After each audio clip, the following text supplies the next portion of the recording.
觉得可能我们的这个一个特色，这个呢是我们的记忆家园，这个是针对就是认知障碍的一个人群。那个应该是剩了4天的一个，你剩了4天的餐费和护理费。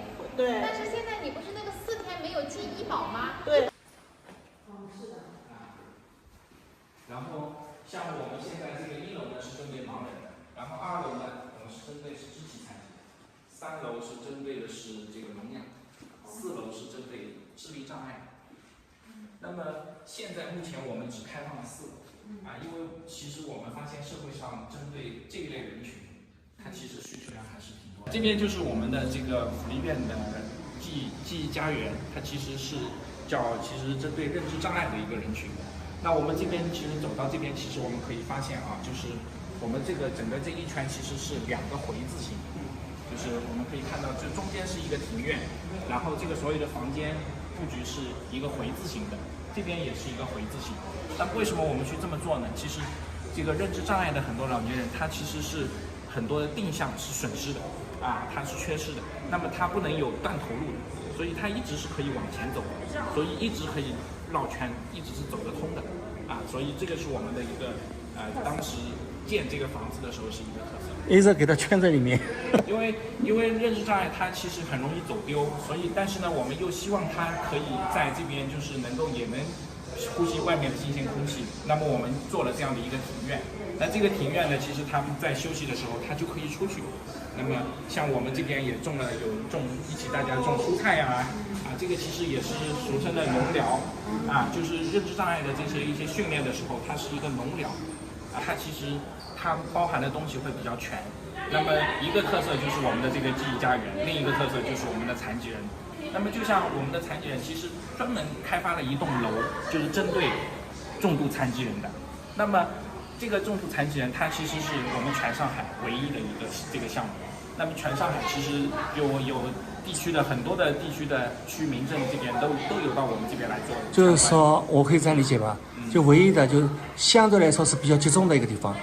对，就是也算是一个比较，因为目前全上海其实没有这个类型的一个机构，那这个类型的人群其实他可选择的余地不大，所以几乎如果是有这样的需求的，都会选择到我们这边。那这样的病人，应该说来自上海的四面八方了。对，是的。你像我们这边享受重残补贴的，其实都有像徐汇闵行这些区域的这些人员都有。不仅仅限于老年人吧？对，不仅它其实还更多的面向于是18到59周岁的重度残疾人。这个群体如果统计起来，可能这个数目也不少对，特别大，而且我觉得这个社会需求其实也是很大的。你像针对这个智力障碍的这些人群，他们其实这种需求是最大的。它其实是针对一个特色的照顾。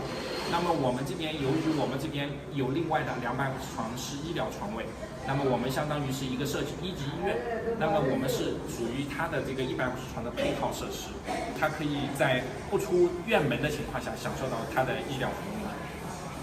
可以不可以这样理解啊？就是整个这个养老社区下的一个医疗机构。对，它其实是相当于是一个我们内设的一个一级医院，它可以开设门诊，也可以住院，日常的这个配药日常的一些康复这些都是可以完成的，满足日常的一些需求。你像我们普通的人感冒发烧这些，其实都是可以满足的。那很多人想住到这个地方来，更多的可能会看重你这一块医疗资源了。对，像我们的这个医疗资源，它本身也是可以享受医保的。那我们是按照1级医院的标准去走的医保报销比例的。那么这样的话，其实它能够很多的，它的报销比例是最高的。这些老人几乎的他们没有什么理智的，都是全部要靠我们护理员跟他照顾他生活起居的，都不受自己指控的。大脑转不过来。转不过来的都是智障的。那你们这个去护理去照顾他们是有难度的呀？是有的。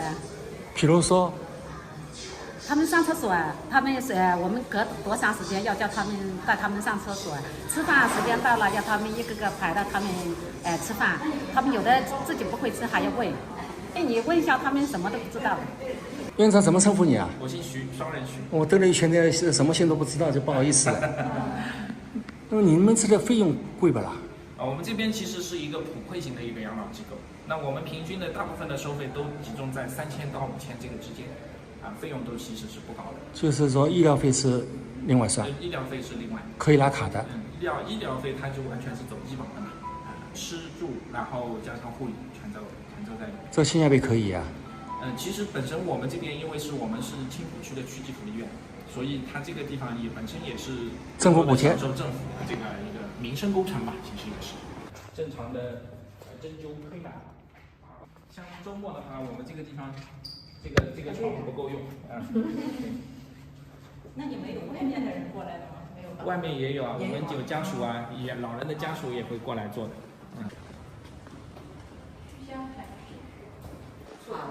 对，不要一定要错开啊，不影响你吃其他东西啊。像我们是内科、外科、中医科、康复科，对。然后这边就是我们的门诊大厅房，然后这边就是我们的门诊的诊室。像日常的话，像养老院的日常的老年人的日常的配药啊这种需求，比如说或者说他有感冒发烧啊什么的，都随时直接可以到这边来挂门诊。那些设施。对，这边呢分成2派，这一派呢，这边左手边这一派，其实检查集中在上午，上午，然后像这边的话是我们 X 光，我们 X 光的话1周开1次，对常规的日常的一些检查检验，我们都是可以满足的。